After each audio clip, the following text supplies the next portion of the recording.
ఆదుల్లో గెలవక ముందు కృష్ణమ్మ గారు ముస్లిం మైనార్టీల ఫంక్షన్ హాల్ కానీ ఇంకా కానీ మైనార్టీ కాలనీ కానీ సందర్శించడం జరిగింది.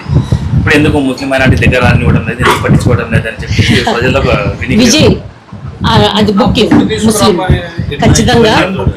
యాక్చువల్గా షాదీఖానాకి బిఫోర్ ఎలక్షన్ కంటే ముందు నేనే 2 సార్లు అండ్ అన్న అప్పుడు ఎమ్మెల్యే అభ్యర్థి అయినప్పుడు కూడా అన్నను స్వయంగా మేమే తీసుకెళ్ళాం. దాని డెవలప్మెంట్ కూడా నేను దాదాపుగా దాన్ని పట్టుకున్నట్టు ఇంకే దాన్ని పట్టుకోలే. నేను నిన్ననే పర్వీన్ గారితో మాట్లాడాను, ఆమె ముస్లిం మైనారిటీ డైరెక్టర్గా ఉన్నారు. పర్వీన్ గారితో మాట్లాడాను. అన్నకు కూడా ఇంత నిన్న దీన్ని మేము రెడీ చేసాం. డిపిఆర్ డీటెయిల్ ప్రాజెక్ట్ రిపోర్ట్ దాదాపుగా ఇప్పటిది కాదని, అంటే మీకు జస్ట్ మీరు అడుగుతున్నారు కాబట్టి చెప్తున్నాను. 2.5 కోట్లు ఎస్టిమేషన్ అంతా మళ్ళీ వేసాం. అదేవిధంగా అన్నగారికి కూడా దృష్టికి తీసుకెళ్ళాము. అన్నగారు కూడా అసెంబ్లీలో మాట్లాడడం జరిగింది. ఎంపీ గారి దృష్టికి తీసుకెళ్ళాము. ఎంపీ గారు కూడా తొందరలోనే 1 కోటి అడిగాము, ఖచ్చితంగా ఇస్తామని చెప్పడం జరిగింది. ఆయనకి ఇవ్వడానికి ఇంత డీటెయిల్గా మేము ఏర్పాటు చేయడం జరిగింది. ఇక్కడ ఒకటే క్లియర్ చేస్తాం, ఎమ్మెల్యే గారు అనునిత్యం ఆదోని అభివృద్ధి గురించి ఆయన నిరంతరం పోరాటం చేస్తూనే ఉన్నారు. ప్రతి మినిస్టర్ని కలుస్తున్నారు, సీఎం గారిని కలుస్తున్నారు, లోకేష్ అన్నను కలుస్తున్నారు, పవన్ అన్నను కలుస్తున్నారు, అందరినీ కలుస్తున్నారు. ఇక్కడ కూడా కూటమి అందరితో కూడా మాట్లాడుతున్నారు. మీనాక్షి అన్న అయితేనేమి, మల్లప్పన్న అయితేనేమి, మాతో అయితేనేమి, అదేవిధంగా భాస్కర్ రెడ్డి అన్న అయితేనేమి, శ్రీకాంత్ రెడ్డి అని, ఉమ్మి సలీం, దేవేంద్రప్పన్న అందరితో నిరంతరం మేమంతా చర్చించుకుంటుంటాం. ఎందుకంటే మేము అంతకుముందు ఉన్నటువంటి మాజీ ఎమ్మెల్యే గారు ఏ విధంగా డెవలప్ చేశారనేది ఆదోన్లో ఉండే ప్రతి ఒక్కరికి తెలుసు. 2018లోన ఈ మహమ్మద్ అలీ పార్క్ గురించి అప్పుడు మేమే డెవలప్ చేసింది, అక్కడితోనే ఆగిపోయింది. 2019 నుంచి 24 వరకు కనీసం ఒక ఇటుక పెళ్ళు కూడా వాళ్ళు పెట్టలేదు, ఒక సిమెంట్ బస్తా కూడా వేయలేదు. కానీ మళ్ళీ మేము వచ్చిన తర్వాత ఎంపీ గారితో మాట్లాడినాం, అన్నగారితో మాట్లాడినాం, మీనాక్షి అన్నతో మాట్లాడినాం, ఫరూక్ అన్న దృష్టికి తీసుకెళ్ళాం మినిస్టర్ గారు. కాబట్టి అది కూడా ఇక్కడ ఐటీఐ కాలేజీలు కూడా అన్న స్వయంగా అసెంబ్లీలో మాట్లాడడం జరిగింది, కలెక్టర్ దృష్టికి తీసుకెళ్ళడం జరిగింది, సీఎం గారి దృష్టికి తీసుకెళ్ళడం జరిగింది, లోకేష్ అన్న దృష్టికి తీసుకెళ్ళడం జరిగింది. ఖచ్చితంగా అవుతుంది. కానీ వైసీపీ హయాంలోనే ఏదైతే జరగలేదో అది మా కూటమి ప్రభుత్వంలోనే జరిగి తీరుతుంది, ఎస్పెషల్లీ ముస్లిమ్స్ గురించి. కాబట్టి ముస్లిమ్స్ కూడా కూటమిని అర్థం చేసుకోవాలి. ఈరోజు ఏది కానీ ఐటీఐ కాలేజ్ అయితేనేమి, ఉర్దూ కాలేజ్ అయితేనేమి, ఏది కానీ మా హయాంలో జరిగిందో తప్పితే వైసీపీ హయాంలో జరగలేదు. రేపు మహమ్మద్ అలీ పార్క్ కూడా 100% మేము కట్టి 3 సంవత్సరాల లోపల అది మేము ఇస్తామని చెప్పి ఈ సందర్భంగా మేము అన్న సహకారంతో, మీనాక్షి అన్న సహకారంతో చేస్తామని చెప్పి మేము తెలియజేసుకుంటున్నాం. కాబట్టి ఇక్కడ వర్గాలు అనేది ఏమి లేదు, అన్ని వర్గాలు, ముస్లిం వర్గం అయితేనేమి, హిందూ సమాజం అయితేనేమి, ప్రతి ఒక్కరికి కూటమి ప్రభుత్వం బాధ్యతాయుతంగా ఉంటుంది, రెస్పాన్సిబిలిటీ తీసుకుంటాం. అన్ని డెవలప్మెంట్ ఈరోజు మేము చూస్తున్నాం. దాదాపుగా ఎన్ఆర్జీఎస్ కింద దాదాపు 8 నుంచి 10 కోట్ల నిధులు వచ్చాయి. బట్ వైసీపీ హయాంలో 1 రూపాయి కూడా రాలేదు. అంటే మేము గర్వంగా చెప్పుకోగలం. మాకు పనిచేసే మా ఎమ్మెల్యే గారు, అదేవిధంగా మీనాక్షి అన్న, మల్లప్పన్న, వాళ్ళందరూ ఆధ్వర్యంలోన ఈరోజు ఆదోని నియోజకవర్గం ఖచ్చితంగా అభివృద్ధి జరుగుతుంది. ఏమంటే రాష్ట్ర ఆర్థిక పరిస్థితి అంతంత మాత్రంగానే ఉన్నా కూడా ఈరోజు మేము ఇన్ని నిధులు తీసుకొచ్చామని చెప్పి గర్వంగా ఆదోని ప్రజలకు తెలియజేసుకుంటాం.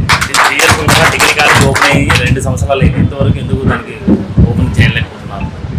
డిగ్రీ కాలేజ్ మొత్తం రెడీ అయిపోయింది, 2 ఇయర్స్ కంప్లీట్ అయిపోయింది, ఎందుకు ఓపెన్ చేయడం లేదని చెప్పి 100% చేస్తామని చెప్తున్నాం కదండి.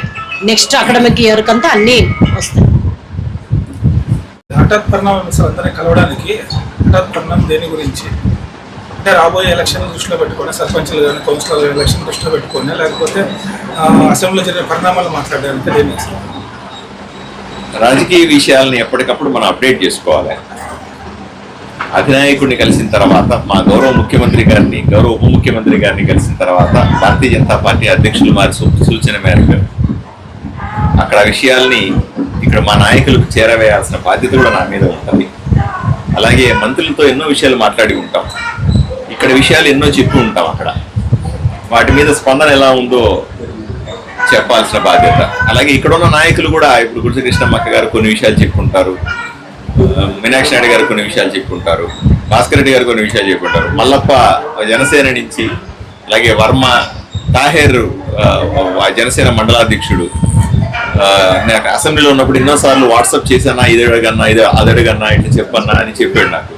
వీళ్ళందరికీ కూడా మనం వచ్చి సమాధానం చెప్పాలిగా, అయ్యా నేను ఇలా చేశాను అనే విషయాన్ని సమాధానం చెప్పాలిగా.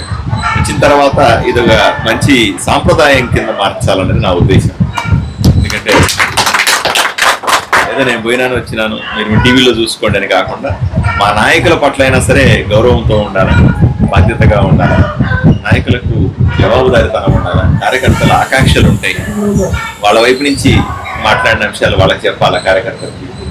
ఇవన్నీ చేస్తేనే పార్టీ కూటమి. జనసేన గురించి అంత క్లియర్గా చెప్తున్నారు. వాళ్ళు చెప్పిన క్వశ్చన్స్ కూడా మేము అడుగుతున్నాం అనేది. మరి నిన్నటి నుంచి సోషల్ మీడియాలోన జనసేన మల్లప్ప గారిని దూరం పెట్టారు ఎమ్మెల్యే గారు అనేసి ఒక కాంట్రవర్సీ నడుస్తుంది సార్. దాని మీద తమ అభిప్రాయం సార్? నాకు గుడిసె కృష్ణమ్మక్కని ఎప్పుడు కూడా నాకు తోడగొట్టకపోయినా తొడగొట్టే చెల్లి అని పిలుస్తూ ఉంటాను. అలాగే నాకు తోడబుట్టకపోయినా నాకు లక్ష్మణుడు లాంటి తమ్ముడు అని మల్లప్పని పిలుచుకుంటాను. సో నాకిద్దరూ కూడా రెండు కళ్ళు లాంటి వాళ్ళు కదా. సో మల్లప్ప గారిని నేను గౌరవించుకోనక్కర్లా, ప్రేమగా ఒళ్ళో కూర్చోవడమే తిట్టుకోవడమే తెలుసు నాకు. బయట వాళ్ళని గౌరవిస్తాం, తమ్ముడిని గౌరవిస్తాం ఇంట్లో. జనసేన కార్యకర్తలే మాట నేను ఈ విషయాన్ని మీరు చెబుతుంటే తెలుస్తుంది నాకు. నేను ఆదోనికి రాగానే వెంటనే నాయకులకు అందరికీ ఫోన్ చేశాను, వచ్చానండి అని అప్డేట్ చేసుకున్నాను, వచ్చి వ్యక్తిగతంగా కలుస్తానండి, వస్తాను అంటే ఎవరు రావద్దండి, నేనే మీ ఇళ్ళకి వస్తాను, నేనే మీ ఇంట్లో టీ తాగుతాను, అదొక కొత్త సాంప్రదాయానికి మనము తెరలేపాల్సిన అవసరం ఉందని చెప్పాను. మల్లప్ప గారికి కూడా నేను వ్యక్తిగతంగా ఫోన్ చేశాను. ఫోన్ చేస్తే అన్న బెంగళూరులో ఉన్నాను, పెళ్లి విషయంలో ఉన్నాను, 2 రోజుల్లో వస్తానన్నాడు. మీరు ఈ విషయం చెప్పమని నిన్న కూడా మాట్లాడినా, వచ్చినావప్ప ఇట్లా పోయి ఇచ్చినాను అని ఆయనకు అప్డేట్ చేయాలి కదా అని చెప్తే ఆయన లేదన్నా ఈరోజు రాత్రి అంతా చేరుకుంటానా, రేపు ఎట్లన్నా కలుస్తానా అని చెప్పినాడు. ఇవన్నీ కార్యకర్తల బహుశా తెలిసిపోయి ఉండొచ్చు మా అనుబంధాలని. అవన్నీ ఒకసారి మామూలుగా సోషల్ మీడియాలోనూ చూసి వాళ్ళ అభిప్రాయాలకు వస్తూ ఉంటారు. కాబట్టి ఇవన్నీ పెద్ద విషయాలు కాదు. ఇంట్లో అలకలు, ఇంట్లో తమ్ముడు అలుగుతాడు, చెల్లె అలుగుతుంది, ఇంకో అల్లుడు అలుగుతాడు, మామ అలుగుతాడు, అలుగుతూ ఉంటారు. ఇంట్లో విషయాలు సర్దుకుంటాం, మళ్ళీ ముందుకు పోతా ఉంటాం. అదే పెద్ద సీరియస్ అంశం కానే కాదు. చెల్లెలు ఇంటికి వస్తే ఆనందమే వేరే.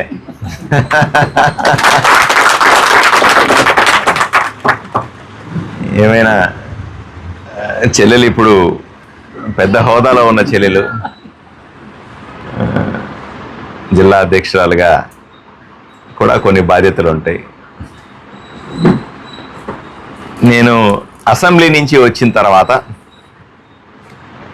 అసెంబ్లీలో జరిగిన అంశాల గురించి, అలాగే అసెంబ్లీ జరిగే సందర్భంలో చంద్రబాబు నాయుడు గారు జిల్లాలో ఉన్న ఎమ్మెల్యేలందరినీ కూర్చోబెట్టి మాతో కొన్ని విషయాలు, అభివృద్ధి విషయాలు కానీ, సంక్షేమ పథకాలు కానీ, ఆయన ఆలోచన విధానాన్ని మాతో పంచుకోవడం కానీ, అలాగే మా సలహాలు సూచనలు కూడా ఆయన అడగడం కానీ, ఏ నియోజకవర్గాల్లో ఎటువంటి అభివృద్ధి జరుగుతోంది, ప్రజలు సంతోషంగా ఉన్నారా లేదా, ప్రజలు మరింత అభివృద్ధి జరగాలని కోరుకున్నప్పుడు ఏ అంశాల మీద వాళ్ళు ఎక్కువగా దృష్టి పెట్టాలనుకుంటున్నారు, ఈ అంశాలు కూడా మమ్మల్ని అడగడం జరిగింది. మేమందరూ ఎమ్మెల్యేలుగా, అలాగే ఒకరికొకరు అంటే ప్రత్యేకంగా ఆయనతో ఒక 1-to-1 సమావేశాల్లో కూడా ఆయన ఎన్నో విషయాలు, పార్టీ విషయాలైనా కూటమి విషయాలైనా సరే, రాబోయే రోజుల్లో కూటమి కలిసి 15-20 సంవత్సరాల పాటు కొనసాగాలంటే మనం తీసుకోవాల్సిన చర్యల గురించి,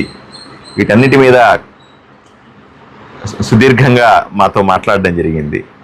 ఆ అంశాలని నేను అసెంబ్లీ నుంచి వెనక్కి వచ్చిన తర్వాత నా నియోజకవర్గంలో ఉన్నటువంటి నాయకులు, ముఖ్యమైన వాళ్ళు అందరితో, అన్ని పార్టీల వాళ్ళతో కలిసి చర్చించడం నా బాధ్యత అక్కడ. ఎందుకంటే సుమారుగా 15 రోజులు అసెంబ్లీ, 26 రోజులు అక్కడే ఉన్నాం.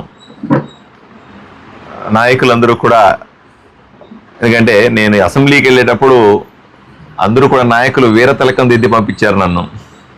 వాళ్ళందరి సలహాలు సూచనల మేరకు, ప్రజల ఆకాంక్షల మేరకు నేను అసెంబ్లీలో మాట్లాడాల్సిన అంశాలు, లేవనెత్తాల్సిన పరిస్థితుల గురించి స్పష్టంగా మాట్లాడడం జరిగింది.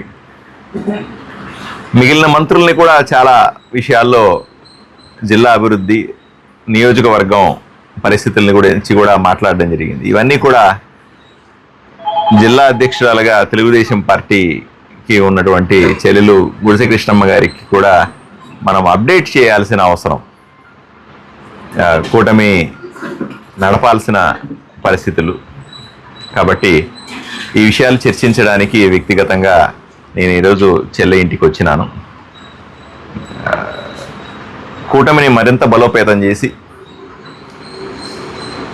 కార్యకర్తలను సమాయత్తం చేసి,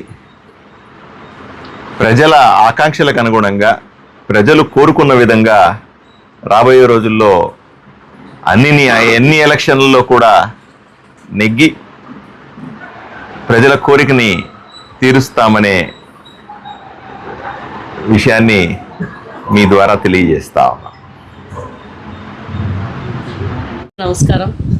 ఈరోజు మా అన్న ధోని ఎమ్మెల్యే డాక్టర్ పార్థసారథి అన్న ఇంటికి రావడం, యాక్చువల్గా మేమే వెళ్ళి కలుద్దామంటే అన్ననే లేదు చెల్లి నేనే వస్తాను ఇంటి దగ్గరికి అని రావడం చాలా ఆనందంగా ఉంది. ఇప్పుడు ఎమ్మెల్యే గారు ఏదైతే చెప్పారో, మేము ఫిబ్రవరి 23వ తారీఖున మేమందరం కూడా నిమ్మల రామనాయుడు అన్న ఆఫీస్లో ఉన్న అందరం కూడా కలవడం జరిగింది. కలెక్టర్ గారు, ఎస్పీ గారు, నియోజకవర్గ ఎమ్మెల్యేలు, మినిస్టర్ గారు, అదేవిధంగా ఇన్ఛార్జీలు అన్న అందరం అక్కడ కలిసాము. డెవలప్మెంట్ గురించి కర్నూలు పార్లమెంట్లో ప్రతి నియోజకవర్గంలో ఏ విధంగా డెవలప్ చేయాలి, ఎన్ని తీసుకురావాలి, నిధులు ఎన్ని తీసుకురావాలి, ఏ పనులు చేయాలని చెప్పి అక్కడ దాదాపుగా సుదీర్ఘంగా 2-3 గంటలు చర్చించడం జరిగింది. తర్వాత అదే రోజు 26వ తారీఖున చీఫ్ మినిస్టర్ దగ్గరికి వీళ్ళందరూ కూడా వెళ్ళడం జరిగింది. అక్కడ కూడా డెవలప్మెంట్కి సంబంధించి ప్రతి నియోజకవర్గంలోన ఏ పనులకి ఎన్ని కోట్లు కావాలనే దానిపైన చర్చించడం జరిగింది. ఆ రోజు క్లియర్గా ఎమ్మెల్యే గారు, మేము అండ్ మీనాక్షి నాయుడు అన్న గారు కూడా ఆదోనికి సంబంధించి ఏ డెవలప్మెంట్ చేయాలి, ఏమేమి ఉన్నాయి, పెండింగ్ ఏమున్నాయి, ఇంకా కొత్తవి ఏం తీసుకురావాలనేది కూడా చాలా క్లియర్గా ముగ్గురం చర్చించాము. మిగతా అన్ని విషయాలు కూడా ఆ రోజు క్లియర్గా చర్చించడం జరిగింది. కాబట్టి నిజంగా అన్న కొత్త సంప్రదాయానికి లేవనెత్తారు, చాలా సంతోషంగా ఉంది. నాకు తెలిసి స్టేట్లో ఎవరు కూడా ఇలాగా చెయ్యరు. బట్ కంటిన్యూగా ఉండాలి. అన్న కూడా ప్రతిదీ అప్డేట్ చేస్తూ ఉంటారు మాకు, ఏం జరిగింది, ఏ చిన్న విషయమైనా ఎటువంటి అంటే నేను ఎమ్మెల్యే కదా నేను ఎందుకు ఫోన్ చేయాలి అనేది కాకుండా ప్రతి ఒక్కరికి కూడా అప్డేట్ చేస్తూ అమ్మాయి మేము ఇట్లా చేస్తున్నాం అని చెప్పడం, ఖచ్చితంగా డెవలప్మెంట్ అంటే ఏంటో అనేది చేసి చూపిస్తాం. చాలా విషయాలు ఆ రోజు కలెక్టర్ గారితో కొట్లాడడం నేను స్వయంగా కళ్ళారా చూసాం. అసలు ఆమె కాదు అన్న కూడా వివరించారు, లేదమ్మా ఇట్లా చేయాల్సిందే అని. మీనాక్షి అన్న మేమందరం కూడా కలెక్టర్తో మాకు ఆదోని అభివృద్ధి కావాలి, డెవలప్మెంట్ కావాలి, మాకు నిధులు కావాలి అని చెప్పి మాట్లాడడం. ఖచ్చితంగా డెవలప్ అయి తీరుతుంది. కొంతమంది ఏదేదో మాట్లాడుతుంటారు, బట్ మేమేంటో మాకు తెలుసు, మా కూటమి ఏంటో మాకు తెలుసు, మా కూటమి బలం ఏంటో మాకు తెలుసు. కాబట్టి డెవలప్మెంట్ అనేది ఆదోనిలోన అప్పటికంటే ఇప్పుడు ఎక్కువగా డెవలప్ అవుతుంది అని చెప్పి మేము 100% అన్న సారథ్యంలోన, మీనాక్షి అన్న గారు ఆశీస్సులతోన, ఎందుకంటే పెద్ద అయినా ఖచ్చితంగా మేమందరం కూడా కలిసికట్టుగా చేస్తామని చెప్పి ఈ సందర్భంగా తెలియజేసుకుంటాం. ఆదుల్లో గెలవక ముందు కృష్ణమ్మ గారు ముస్లిం మైనార్టీల ఫంక్షన్ కానీ ఇంకా కానీ మైనార్టీ కాలనీ కానీ సందర్శించడం జరిగింది. ఇప్పుడు ఎందుకు ముస్లిం మైనార్టీ దగ్గర రానివ్వడం లేదు, ఎందుకు పట్టించుకోవడం లేదని చెప్పి ప్రజలకు విజయ్ అది బుక్ ముస్లిం ఖచ్చితంగా. యాక్చువల్గా షాదీఖానాకి బిఫోర్ ఎలక్షన్ కంటే ముందు నేనే 2 సార్లు అండ్ అన్న అప్పుడు ఎమ్మెల్యే అభ్యర్థి అయినప్పుడు కూడా అన్నను స్వయంగా మేమే తీసుకెళ్ళాం. దాని డెవలప్మెంట్ కూడా నేను దాదాపుగా దాన్ని పట్టుకున్నట్టు ఇంకే దాన్ని పట్టుకోలే. నేను నిన్ననే పర్వీన్ గారితో మాట్లాడాను, ఆమె ముస్లిం మైనారిటీ డైరెక్టర్గా ఉన్నారు. పర్వీన్ గారితో మాట్లాడాను. అన్నకు కూడా నిన్న దీన్ని మేము రెడీ చేసాం. డిపిఆర్ డీటెయిల్ ప్రాజెక్ట్ రిపోర్ట్ దాదాపుగా ఇప్పటిది కాదని, అంటే మీకు జస్ట్ మీరు అడుగుతున్నారు కాబట్టి చెప్తున్నాను, 2.5 కోట్లు ఎస్టిమేషన్ అంతా మళ్ళీ వేసాం. అదేవిధంగా అన్నగారికి కూడా దృష్టికి తీసుకెళ్ళాము. అన్నగారు కూడా అసెంబ్లీలో మాట్లాడడం జరిగింది.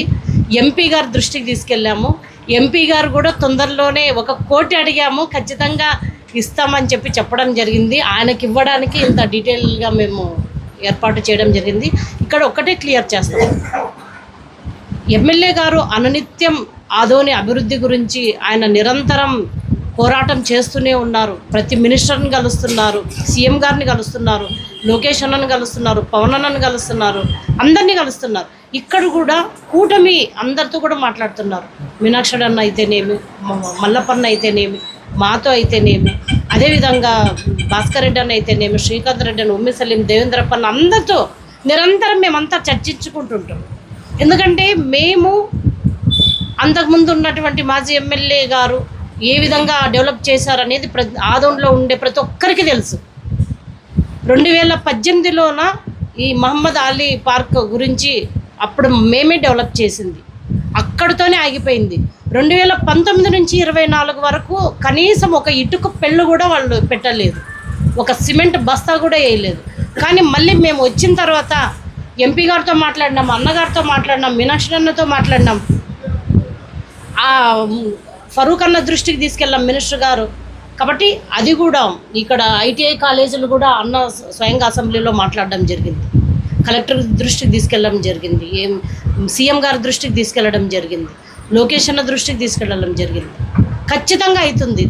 కానీ వైసీపీ హయాంలోనే ఏదైతే జరగలేదో అది మా కూటమి ప్రభుత్వంలోనే జరిగి తీరుతుంది, ఎస్పెషల్లీ ముస్లిమ్స్ గురించి.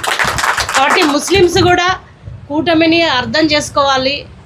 ఈరోజు ఏది కానీ ఐటీఐ కాలేజ్ అయితేనేమి, ఉర్దూ కాలేజ్ అయితేనేమి, ఏది కానీ మా హయాంలో జరిగిందో తప్పితే వైసీపీ హయాంలో జరగలేదు. రేపు మహమ్మద్ అలీ పార్క్ కూడా 100% మేము కట్టి 3 సంవత్సరాల లోపల అది మేము ఇస్తామని చెప్పి ఈ సందర్భంగా మేము అన్న సహకారంతో, మీనాక్షి అన్న సహకారంతో చేస్తామని చెప్పి మేము తెలియజేసుకుంటున్నాం. కాబట్టి ఇక్కడ వర్గాలు అనేది ఏమీ లేదు, అన్ని వర్గాలు, ముస్లిం వర్గం అయితేనేమి, హిందూ సమాజం అయితేనే, ప్రతి ఒక్కరికి కూటమి ప్రభుత్వం బాధ్యతాయుతంగా ఉంటుంది, రెస్పాన్సిబిలిటీ తీసుకుంటాం. అన్ని డెవలప్మెంట్ ఈరోజు మేము చూస్తున్నాం. దాదాపుగా ఎన్ఆర్జీఎస్ కింద దాదాపు 8 నుంచి 10 కోట్ల నిధులు వచ్చాయి. బట్ వైసీపీ హయాంలో ₹1 కూడా రాలేదు. అంటే మేము గర్వంగా చెప్పుకోగలం.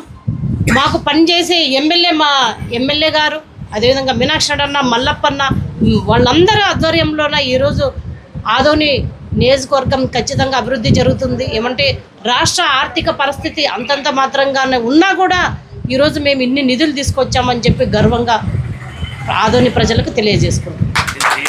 డిగ్రీ కాలేజ్ ఓపెన్ అయ్యి 2 సంవత్సరాలు అయింది, ఇంతవరకు ఎందుకు దానికి ఓపెన్ చేయలేకపోతున్నాను?